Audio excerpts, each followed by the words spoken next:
so much space. Need to see it all. I'm in space. Ladies, gentlemen, and Harajem of all ages, it has been a little bit quiet on the Sancturian front the last few days as we were all awaiting the arrival of a certain patch by the name of 1.1.1. Today, in fact very recently, this patch hit the servers, and so I of course went in-game to check out the changes, so we're going to go over the patch notes sort of vaguely as they've been out for a bit now. We'll talk about how some of these changes actually feel in the game as far as the general ones, and of course I'll point out any differences in the patch notes that have happened over the last few days, by which I mean there are no differences, actually. They haven't updated the patch notes page since the day they were posted. It seems that they have actually pretty accurately stuck to the patch notes that we got last Wednesday, almost a week in advance, and that is actually great to see as players. It means that we get actual accurate information ahead of time, so we knew what we were going to be getting ourselves into. That said, the patch notes don't necessarily match what will actually happen in game, so we do have to check that out too.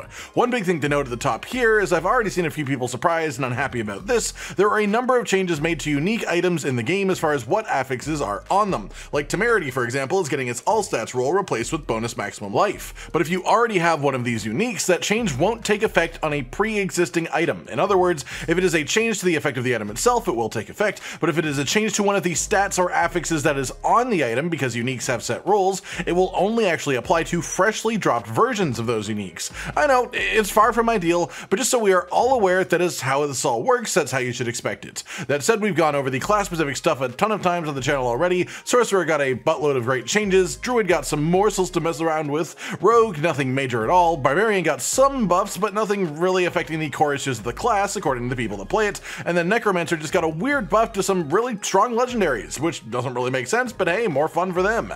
Moving on to the more general changes then, this is where a lot of the actual meat of this patch lays, which is with the first line right here. Without further detail, we are increasing monster density in Nightmare dungeons and in Helltide, and well, from my preliminary testing, they absolutely did.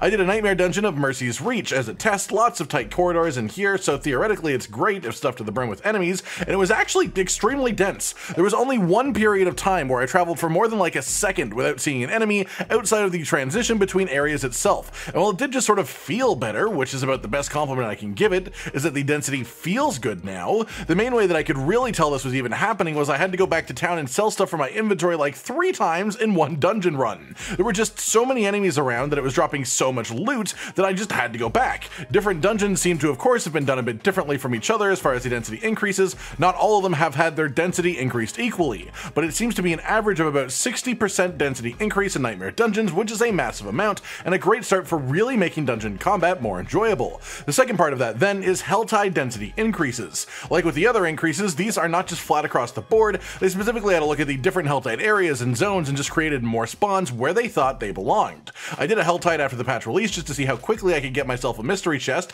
and to see how notable the actual density update was, and Jesus Christ, it was actually fantastic for helltide, let me tell you. I could not walk 10 feet without finding another entire pack of mobs, all of which was cinder drop rates, and it meant that I could just straight up walk from one end of the zone to the other, just slamming through demons the way the angels intended, and doing so it only took me 10 minutes of running around, completing events that I went past but not focusing on them at all, more just taking care of random gatherings of mobs in the open world, to get 250 cinders. 10 minutes for 250 cinders. That means you could get about 1500 in the full hour of helltide if you are efficient enough, and I wasn't even being very efficient. If you get one with an hourly reset in the middle, you could easily open a whole 4 mystery chests with that, then still have enough left over for another 6, 7, 8 other chests just for fun. Helltide has gotten far more rewarding as a result of this change, and I can't help but be excited about that as someone who was just getting quite tired of that activity before, honestly. But now it's gone from just run from event to event, complete it, open some chests, to slaughter your way from event to event, killing everything in between you and there because it's actually worth it now,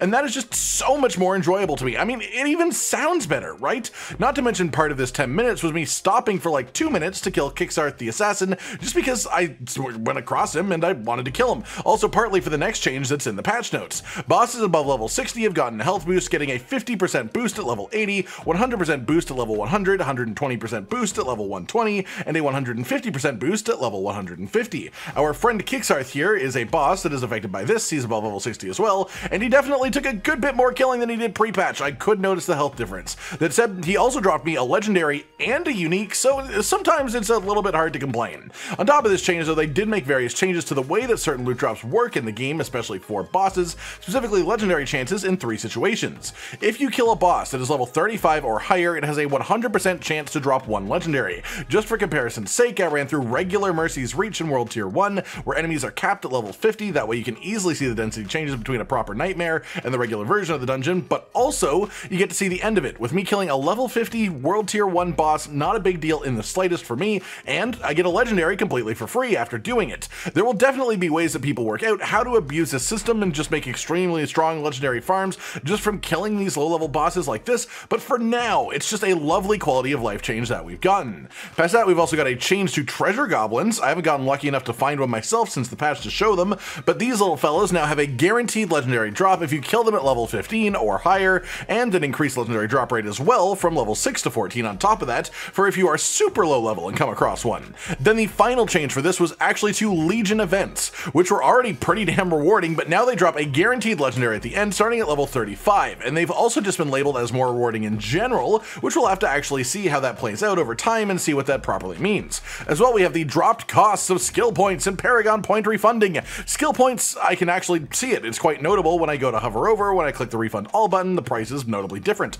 But Paragon points, I'm not actually certain anything even happened here. According to the notes at level 70, the cost of refunding these goes down by about 24%, by level 80 by around 30%. I'm level 77, each Paragon node still costs me 5,200 to refund, which doesn't actually seem to have lowered, and if it has, it definitely isn't by nearly 30%. I can guarantee you that much for certain. So I do think that there might have been a little bit of a miss here. Let me know what you think if you've noticed the same thing or if I'm going crazy, but at least at my level, I'm not seeing any difference in something we were told would be notably different.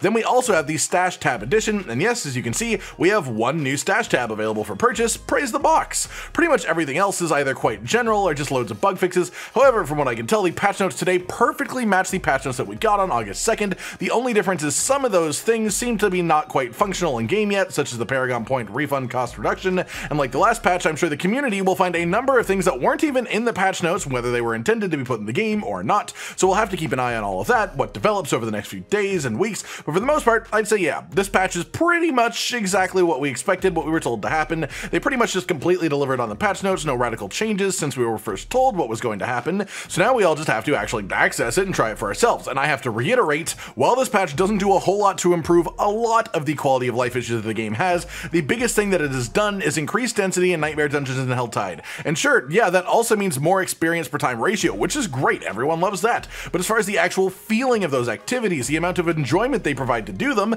I think that has actually gone up a really fair amount just by having more monsters to kill and more active time while you're doing it. Whether you agree or not is up to you, of course, but this has definitely increased my fun inside of these two activities a fair amount, even already with the patch only releasing recently. How long that feeling will last remains to be seen, of course, but right now I consider this patch to be a win. Even if it is a relatively small win in the grand scheme of things, it still is a win for us. And that's just about it, everyone. Just a bit of a breakdown of some of the promised changes in patch 1.1.1, if they actually happened, as the note said, a bit of just exploring some of the larger changes to the game to see how they feel, and of course a sad realization that Paragon points just seem to not actually be cheaper to get rid of, as annoying as that is. I hope you've enjoyed this quick breakdown of the brand new patch on our glorious new patch day, and I hope you enjoy playing around with the new density yourself, as well as the one bonus stash page that we now have as well. Maybe I shouldn't mention that I filled it up in about 5 minutes of owning it. Oops. Like if you liked the video, subscribe and hit the notification bell for more, and most importantly, ladies and gentlemen, until next time, stay sweet. Josh, Cotton, and Hollow with the videos, dropping the humor like a hammer on your tippy toes, bringing entertainment on a daily arrangement to take our insanity and turn it into entertainment. Yes, I said entertainment twice, to reiterate that it is nice to look into your faces on a mostly daily basis when you let us in your homes to make the whole world a stage. Goodbye.